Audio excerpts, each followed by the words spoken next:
What's better than fantasy football? Kyle Fridland, Jake Fridland. Ain't nothing better than football. Two brothers talking about the nitty and gritty of the best sport in the world. Welcome to the Fantasy Simpletons Show!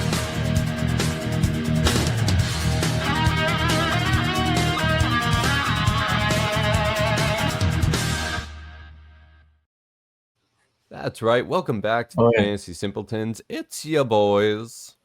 Woo. We've always been here, Jake. We never leave. Yep. There are a lot of times in a season where everybody seems to talk about everybody in fantasy.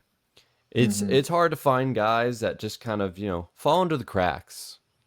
Guys that just don't get talked about enough.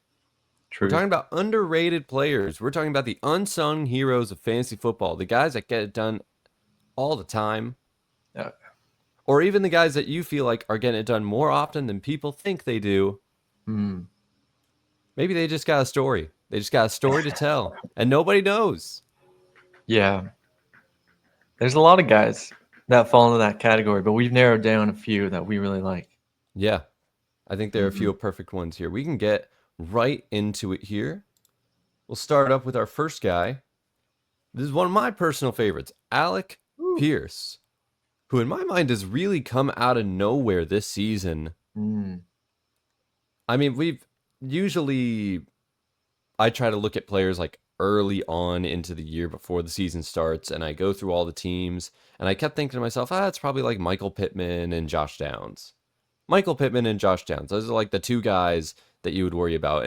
And everybody else just like, And Alec Pierce, I just knew him as like, he's just like he's kind of a deep ball threat. He's like their third receiver, going to be on a bad offense. Well, it's not a bad offense, Jake. It's not.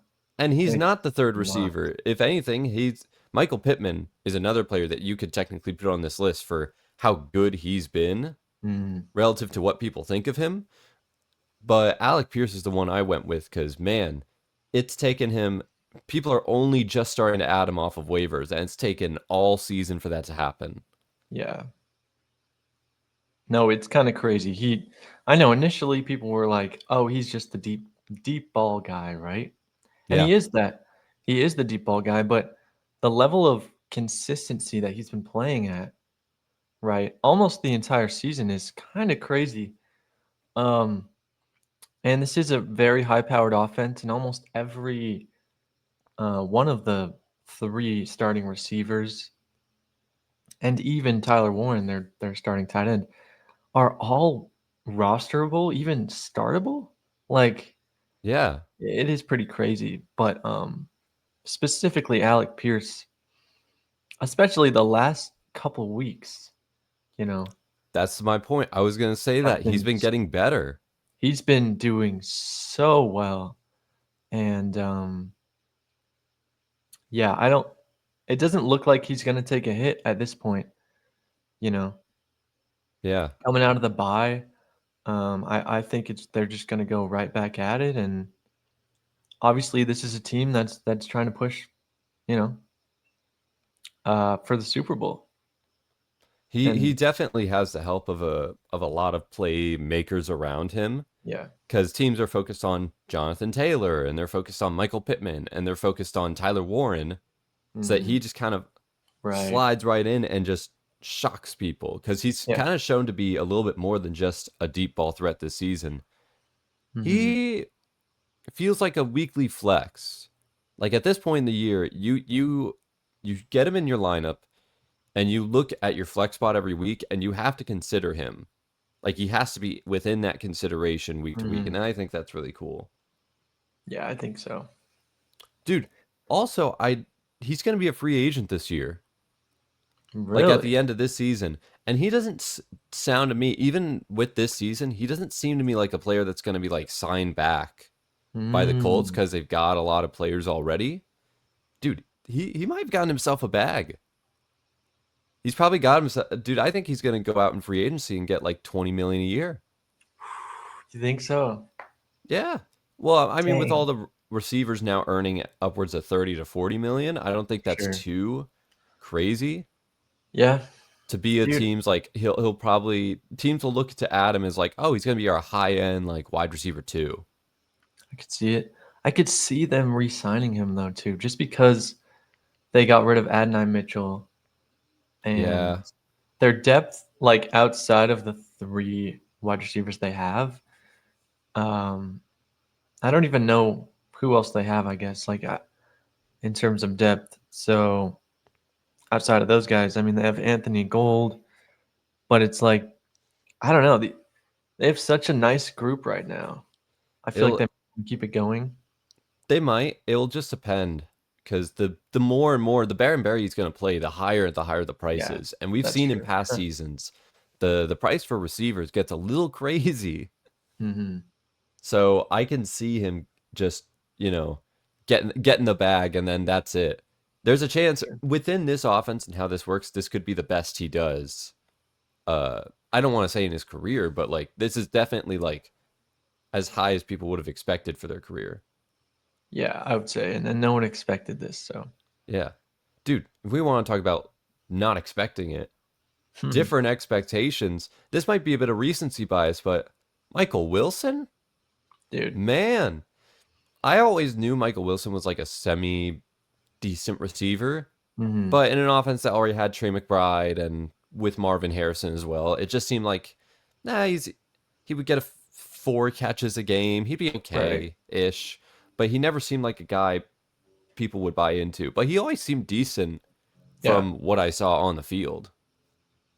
I agree, dude. You know what it's been, bro? What? I mean, obviously, this last game was crazy. He had, an absurd amount of targets. It was 18 targets on 15 receptions. That's just insane. That's wild. I mean, But well, it's not just that. Jacoby Brissett, he set an NFL record. Most really, completions in a game, 47. no way. Dude, 47. Wow. All of a sudden 450 passing yards doesn't seem too crazy if you complete 47 passes. No, seriously. Yeah, I don't want to discredit the other receivers too because yeah, Jacoby put in the work with these guys. Like Greg Dortch, you know, Greg did really Dortch. well. Six receptions. Oh my gosh. Obviously, Trey McBride. And those are the only two outside of Trey McBride because I believe Zay Jones on the team got hurt as well. So Mm-hmm. obviously for this week, Michael Wilson is like one of the biggest. He's probably the biggest waiver wire pickup. I think everybody's suggesting get him on Yeah. your roster. Until Marvin Harrison comes back, he's Mm-hmm. going to be a good receiver. Oh yeah, definitely, Like definitely, and if you're trying to make a playoff push, this is your guy. mhm. And also, not only this year, but potentially in the future, if the Yeah, Cardinals, who are most likely gonna, maybe get a quarterback this season because they probably won't roll with Jacoby Brissett, and obviously there's um, iffiness about Kyler Murray. So if they get a quarterback who can actually throw the ball well, you know, I like yeah. Michael Wilson and even Greg Dortch, you know, stepping it up because I do think that these guys are pretty good receivers, especially Michael Wilson. Um, so yeah, future wise could be good too. It might just depend on their future placement at the end of the Mm. season. Not that Kyler Murray might not get it, but just more on the idea that where they could be in the draft could essentially help them out in trying to figure out, Sure. okay, are they going to go get a veteran quarterback for this season, or are they going to get one of the rookies that I'm not sure what people's feelings are on this new class of quarterbacks coming in. Mhm. Everyone keeps saying that like, oh, next year is actually the year you want to buy into, which I feel like they say that every year. They do. They It definitely feels do. like they say that every year of like, guys, next year's class is going to be great. Yeah. Every year that there's not like an elite star like Archie Manning, everyone's saying every time that Archie's like gets pushed a year, they're like, okay, that's the year it's That's gonna the be. year. And Yeah, he's yeah. been getting pushed like so yeah, I don't know, but I mean, The Cardinals are 3-7, right? Yeah, they're So not going anywhere. they're not going anywhere. They're one of the worst in their divisions. But it's a perfect setup for the offense right now. The last couple weeks, mostly because of the defense crumbling early on in games, forcing Jacoby Brissett to throw the ball a million times because they don't have a run game because their running backs are all hurt. Right. So That part. it makes perfect sense. Eating beef jerky. Well, You can't all right, hide bro. that from me. I'm not trying to hide it. Oh man. Just a snack, man. Oh, snacking disrespect. Bro. You're disrespecting Michael Wilson's name. Trying to eat with a full mouth. Chill. Nah, dude. Chill. No, Hey, you didn't have to bring it up like that, bro. Come I see on. everything. No, it's dude, he's gonna be good. Until Marvin Harrison comes back, he'll be good. I Oh don't yeah. know exactly No what the doubt. role's gonna be when Harrison comes back. If he's gonna use this as a platform to get him more targets, or if Marvin Harrison they're gonna give it right back to him again. But I guess that's something we'll just have to see in the next few weeks here. We will. He definitely deserves more looks though after this. I'll say Yeah. that. Let's look at a tight end now. And I think this is an interesting name. Put on Dalton Kincaid, which, by the way, Yes. before we talk about Dalton Kincaid, does this picture of him look weird to you? Does it Um. not? Like, there's a No, part it's of all me right. when I got it, I'm like, it almost is like too clean, but in a weird way. I don't know. It looks fine to me. His face is too clear to me. Oh, It's maybe. it's whenever you have players when they're in full uniform and their faces are kind of blurry. Yeah. It's like I'm used to that, but this guy's face is just so it's so real that it almost doesn't feel real. Feels AI generated to me. Hey, and you never know, man. Could be. Hey man, but he's This been day and playing. age. If there's an AI tight end out there, he's been doing it. When he plays, he's True. very very good. Yeah, he is. And he's kind of the go-to big man, on this team. Yeah, Really, when he's gotten 4 touchdowns this season, which is not a ton, but it's more than, Keon Coleman, any of the other big guys. Um, yeah, he just seems to get a decent amount of targets. He's like consistently pulling out, 5 to 6 targets a game. And obviously he's been injured. And I believe he might be coming back this week. But, if anyone dropped him on your waiver wire, I would encourage to pick him up because, this team needs people, obviously. This they last do. week, they had some dude that's been, you know, that came from their practice squad that's been showing out, Tyrell Shavers, Tyro who was their Shavers. who was their big man because Dalton Kincaid was out, because Keon Coleman's out, right? Who knows if Keon Coleman will be out this next week? If he is, and Dalton Kincaid starts again, Oh, dude. dude, Keon Coleman is an interesting discussion point because he's in a bad spot with the team. So the whole thing, if you didn't know, the whole reason he was out, it was not because of an injury. It was a healthy scratch.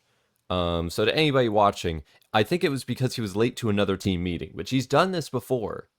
This is not his first time doing this, and I believe there was a quote out there from Deion Dawkins who basically said, you know, the time for all that stuff is over. You got to act like a grown up.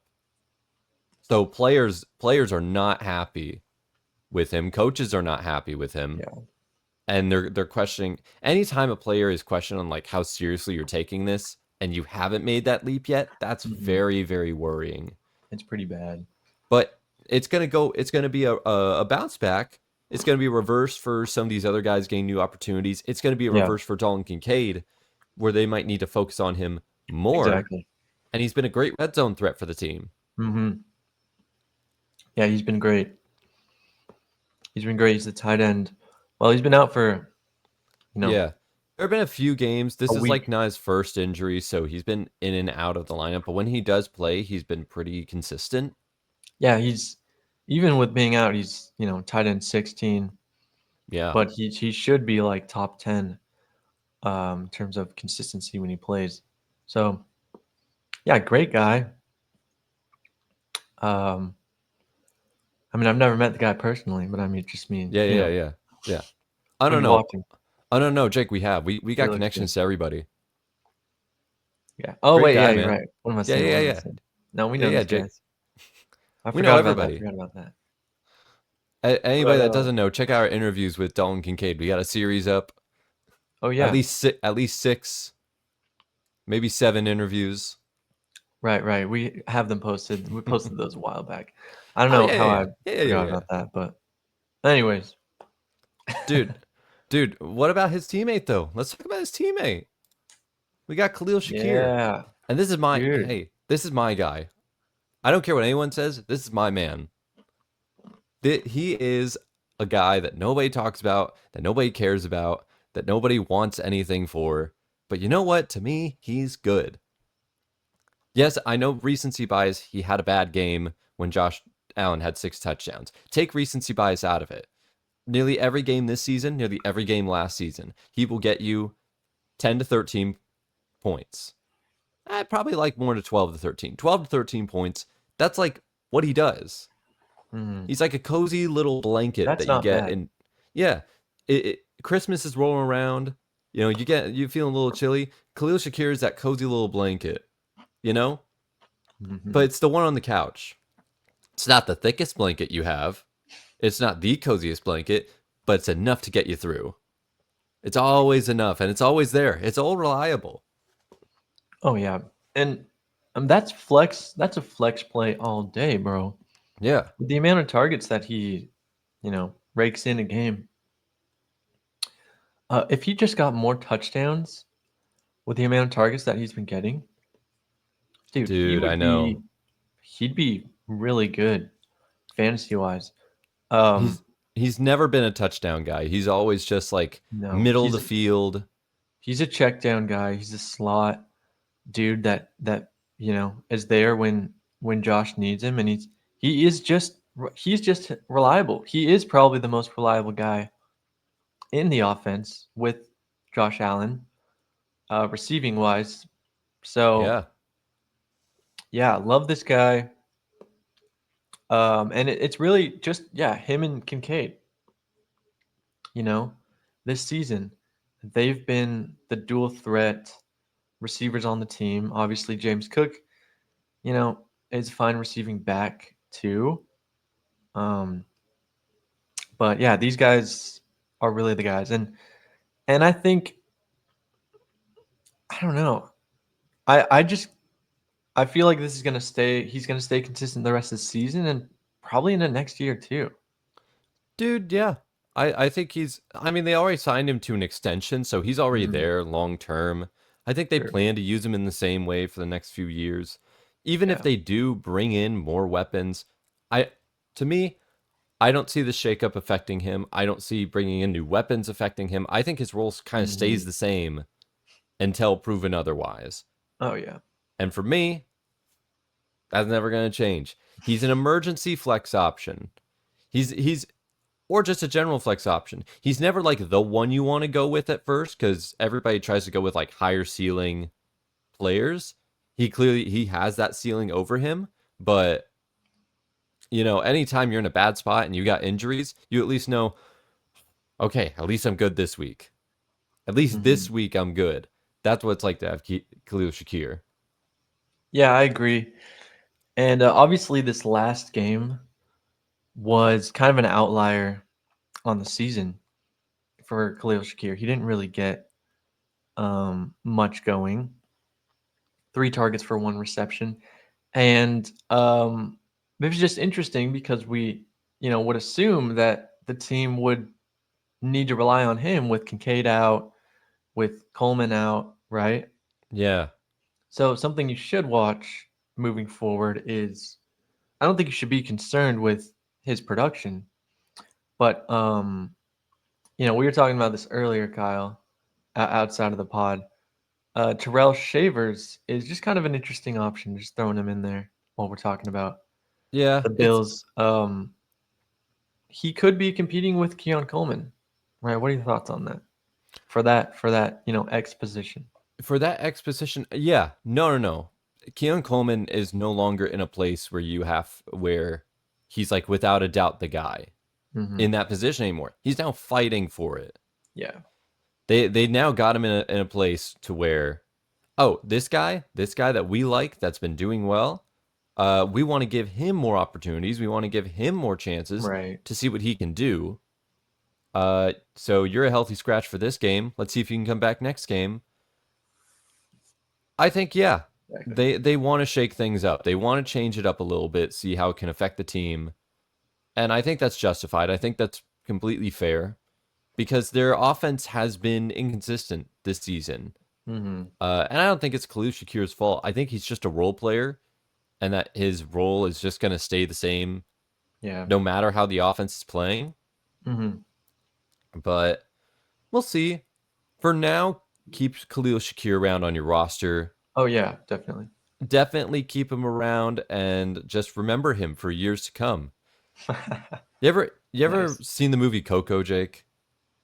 Oh, yeah, of course. I feel like Khalil Shakir is always on the edge of being like transparent almost. Like, because once you get forgotten in the world of Coco, then you just sort of disappear. And he's like, there's always just a few people that remember, and I'm trying to keep that memory alive so he just doesn't disappear on us, dude. Yeah. No, I get that. Yeah, people should see him, for who he is. Like you're saying, he's a role player. There's no one encroaching on his position being the slot guy. So, yeah, just remember that. Remember his consistency. And, yeah. Dude. Good guy. But what about this next guy? Because I thought that was very interesting that you wanted to bring up this guy as a part of the underrated players. Troy Franklin. Now, from where we expect him to be this season, has definitely exceeded expectations. Oh yeah. I think has proven that he can be essentially the second wide receiver on this team, almost sort of competing with Keon Coleman Wait, did I say Keon Coleman? Crap, no, it's Cortland Sutton. Cortland Sutton. The Broncos are so weird. It's obvious he's getting a bunch of targets every game, and it's obvious why. Yes, and he's leading the team in targets game since like week 7. So Bo Nix is his safety blanket. This goes back to college. This goes back to when they're teammates in Oregon. Clearly, he wanted him in the starting lineup to target him more, to give him more chances. Here's my only problem with Troy Franklin. Remember how I said Khalil Shakir was like a nice little cozy Christmas blanket? He was that safety blanket. Troy Franklin is like a safety blanket if the blanket was on fire. This guy is... He has around the same amount of targets this season as JSN. If you look into his stats, his targets this season is wild. How many times he's getting the ball, but he has half as many yards. And it's not from necessarily production half on those as many catches. Receptions. On his targets, like it's very weird, and I appreciate what Troy Franklin has been able to do this season. I appreciate the role he has. But there's almost... Do you agree with this in any way, Jake?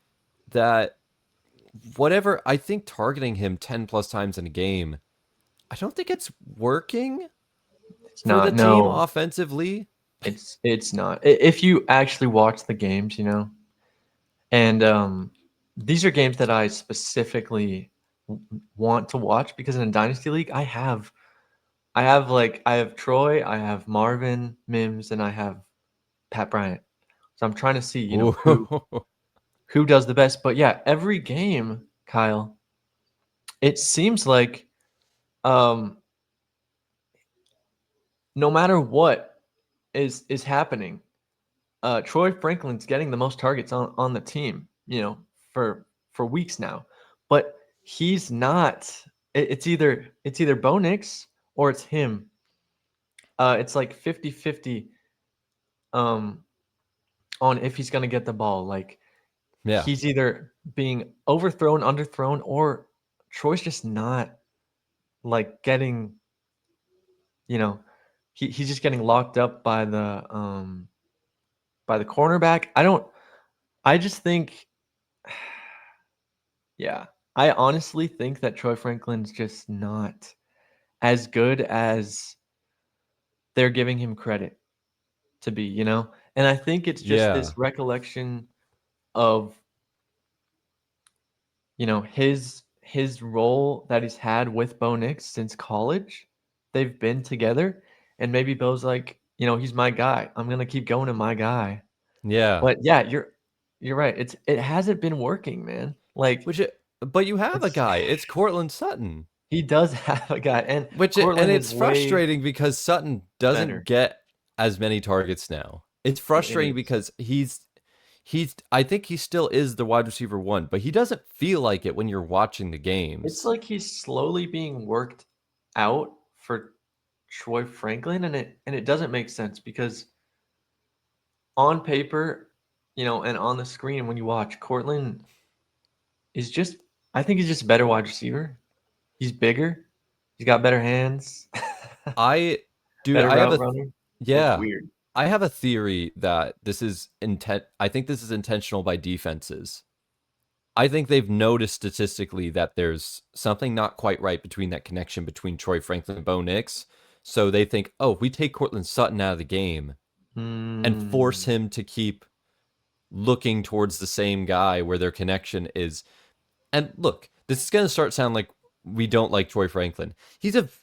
From the no, amount of no. targets he's getting a game, he's doing decently well. He's Yeah, absolutely still worth rostering, absolutely definitely. still worth taking chances and flexes. But I get questions all the time now of like, should I play Troy Franklin this week? That keeps coming up every single week. And I'm always on the Yeah. edge because I'm like, he's still, even with the amount of targets he gets, he's still not a guarantee for a good game. hmm And he's on our list because of the amount of targets he's been getting Yeah. for a while now. The hope is that, and I like him because of the targets, obviously. That's why he's here. The hope is that he continues to grow in his role. I think that he can be more consistent. They just need to work out, like, I don't know. I feel like maybe he should be more of a slot guy instead of running on the outside. He's been running on the outside. He runs on the outside a lot, He you know. does. But they like A- Pat Bryant in that role, and And they that's do like what's Pat Bryant. And I do think that I think Pat Bryant has a lot of potential too. yeah. That's why this team, like, from the beginning, has always been so weird, because we were not sure outside of Cortland Sutton who was going to be the number two. And it's obvious in terms of targets that it's Troy Franklin. But in terms of like Raw production. raw production and good hands, it should be Pat Bryant, if we're being honest. Yeah. Um, He is a rookie, and he is a rookie. it is Sean Payton. So there's a part of me that looks at next couple seasons of like, yeah, look into Pat Bryant Mm-hmm. as a possible option. Try to Sure. see if those three are the main three, and if they focus on them in the games, then there might be a little bit more consistency out of the team. But Yeah. I don't know. Also, I think a big factor to kind of just round this out here is the fact that they're winning. You know, they're winning Yeah, games. And if you're winning games, it's like, why would you change much? I'm going to keep going to Troy Franklin and trying him out if we're yeah. winning. Why would you change much? Oh, I don't know. Maybe because you scored 10 points on the Raiders and you look like trash to a team that can't look good against anybody. That's true. Yeah, That would be a reason for change. sure. They're a 9-2 team, but I want to see them play like a 9-2 team now. Yeah, and that's why it's, their defense is obviously better than their offense, but their offense has so much potential if they just do things right. And so hopefully Troy Franklin improves. If he doesn't, they're going to have to switch things up. I don't see it moving in a different direction. I see him getting these targets for the rest of this. I think he's going to. Like, I think they're going to keep trying him out the rest of the season, see what they have in him. Yeah. Yeah. Dude, but how about this guy? I'm so excited to talk about this guy because I feel like he fits the bill perfectly. Tight end, Yes. Dalton Schultz. And I want to give you some credit here, Jake, because I don't know if you remember this, but this is before the season started. This is when we first started doing videos and we were reviewing different teams week to week. I think at that point we were releasing them day to day, but we were covering the Texans, and we had Dalton Schultz in the tight end position, and we're like, I was like, I don't think there's anything really to look at here with Dalton Schultz. We saw him do almost nothing last season, but then you brought up the point of, hey, you never know. They have a new offensive coordinator, and he has a history of using tight ends, so there could be a chance that something could be done there. And lo and behold, they got a plan. He is now a man with a plan, Dalton Schultz. He's now reached the top 10 in tight ends this season because he's just been consistent in volume. He keeps getting targets. They keep putting him in good spots to get big catches and now touchdowns. And he's been completely under the wire, under the radar for the whole season. Only now am I starting to see people pick him up, and he's above 50% past the waiver wire. Mm-hmm. I think people were off just because of how bad this offense looked. Yeah, at the beginning of the part season. Of it. Yeah, but now, and don't get me wrong, the offense is still not great. Oh no, it still sucks. Still sucks, but it's obvious that, Dalton is a consistent playmaker from the very beginning, really. And especially, when you look at tight ends, because tight ends, they're a tricky position to like stay, consistently in the 10 to 12 point range. That's a good tight end right there if you can do that. And Dalton Kincaid's been doing that. He's found a way.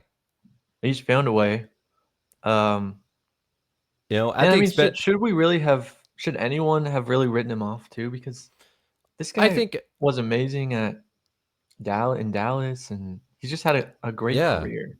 He was. I think, what ripped people off was the previous season. Was that, because the last season it was Tank Dell and Stefon Diggs and Nico Collins, but everybody outside Nico Collins, and even Nico Collins in some games, they all got hurt, but they never went to Dalton Schultz. He was like completely written out of the offense for the team, and he was so lowly that week that people are like, okay, Dalton Schultz, he's a non-factor now. He's a guy that is not going to change things. But again, new offensive coordinator, new differences. Right. He now feels like the second weapon of the team. Not the rookies, not Higgins, not Noel. Although Higgins he's getting more playing time. He's playing better. He's slowly getting up there. But Schultz, he's the guy. He's their safety blanket. Yeah. Outside of Nico, but Nico can be written out of games. Nico could get double covered. So it opens things up for Dalton Schultz. Big man, not so fast man. to get it going. Yeah. I do like this guy. Yeah, we've always been Dalton Schultz fans when he did well in Dallas. Yeah. Oh, definitely. He's always, and he's kind of the same age too as Zach Ertz. I feel like they're. Is he really? Yeah. Well, I thought he was Zach younger might be a than little that. bit older. Because Zach Ertz is 34. He's 34? Zach Ertz is 34 years old, dude. Oh, okay, Dalton Schultz is older, but he's not 34. No, Dalton Schultz. Dang, Zach Ertz is 35. Dalton Schultz is only 29. So 29. Yeah, that's still there. He's still decent. He's still a decent age to be. I didn't realize Zach Ertz. Okay, well, anyways, just in terms of like older tight ends out there that have been around for a while, they remind me of each other, and they're just always they're always pretty consistent. But yeah, they're definitely leaning on him more this year because they need those guys. With Tank Dell out, it's been a struggle to find the right people. Yeah. So it makes sense that they're leaning on him, in my opinion. And yeah, they'll probably push to use him the same. It's for the rest of the season. It's been that way this whole time this year.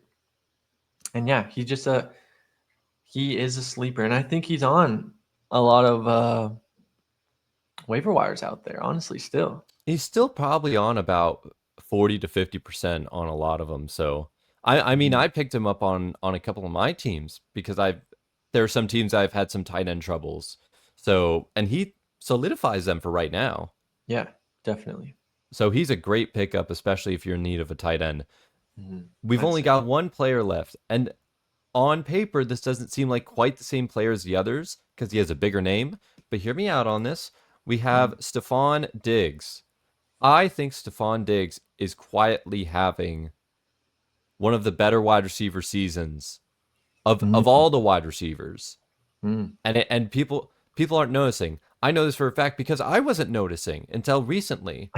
It wasn't until it wasn't until I looked back and I really was watching and I really looked into what he was doing because I was so curious. And man, even in the games where he's not the featured focus, he's still getting 4 receptions or 5 receptions. He's doing just enough. And he still had a few big games under his belt this season. Nobody's giving him enough credit for like doing what he has done because nobody thought he could be great coming into the season. We thought, oh, he's an aging tight end, not tight end, an aging wide receiver, past 30, has been in the league for over 10 years, coming off a season-ending injury on a team that was the worst team in football last year. Like, it all seemed like he was not going to return the investment on his contract. It all seemed like this was destined to fail. And he's proven he's still just as good as he's been. This is, for the Bills, this is what it looks like if you would still feature a guy like this on your roster. Right now, he ranks in most leagues between wide receiver 12 to 15. Mm-hmm. He's a borderline wide receiver 1 to high-end wide receiver 2, which is crazy to think about, but it's absolutely true. Yeah, it is. And I think this year, too, we've been realizing just how good Drake May can be, and when you mix that, the potential of a young quarterback like Drake May with a guy like Stefon Diggs, outside of Stefon Diggs, it's really a ragtag group of wide receivers. Yeah. Like they're all over the place in terms of consistency. Some weeks Mac Hollins will do good. Other weeks it'll be Kayshon Boutte. Yeah. But really consistently this year it has been Stefon Diggs out of this whole group of wide receivers, which was expected. But with the years that Stefon Diggs has had, where he's just been, top 5 wide receiver almost every year of his career. Teams have questioned if he can still do it. Yeah, exactly. And I think week to week on this team, like you were saying, it's just been a little questionable. But even still, like looking back on the season, you're right. He has been consistently, in the 12 to 15 point range. Yeah. Every week. And that's great. This shouldn't be a shock. The reason why is teams need to look back and see, well, what led him to be in this position? Start with the Bills. He was not put on the outskirts because he was a bad football player. He was put on the outskirts because maybe some drama, but mostly because they changed their offense up and they didn't want to feature him as much anymore. They didn't want to go with a primary wide receiver that got the bulk of the targets. So he was game scripted literally out of the Buffalo Bills. Then he goes over to the Texans. He had a big trade. They traded him over. He was going to be right there with Nico Collins as like the big guy, and Tank Dell kind of right there as well. And people forget, before he got the season-ending injury, he was really great. He was like he was in the top 10. And it looked like he was going to consistently do that until he got hurt. So now we should not be shocked that he is still a good player. And he's showing that for one, he's aging gracefully. You know, he's been doing this for over 10 years, and he still is playing very, very well. Yeah. I think he's a guy that's in the right place at the right time with the right quarterback on an ascending team. Yeah. He's what they needed. Huge. He's exactly what they needed. He is. Yeah, and the rest of this season, I think he's proven himself to the team. You know, what he can do, and still produce. You know, despite his age, despite everything, and they're going to continue to use him. You know, yeah, that's just plain and simple. The past few weeks, he's just been going up in points, going up in targets. Coming off of almost a season high. He had 11 targets this last game. And so yeah, I think he's great wide receiver. Obviously we both do. And yeah, keep watching out for him, obviously. And dude, look out. Honestly, here's a prediction. I think in future seasons, how many more seasons he plays at this level, he's going to be like the Mike Evans of the draft world. He's going to be a veteran that people are going to underrate because of his age. And they're always going to be looking towards younger guys, and he's just going to fall in a spot where you can pick him up and get good production for cheap. Definitely. That's what I think. Oh, I can see it. Dude.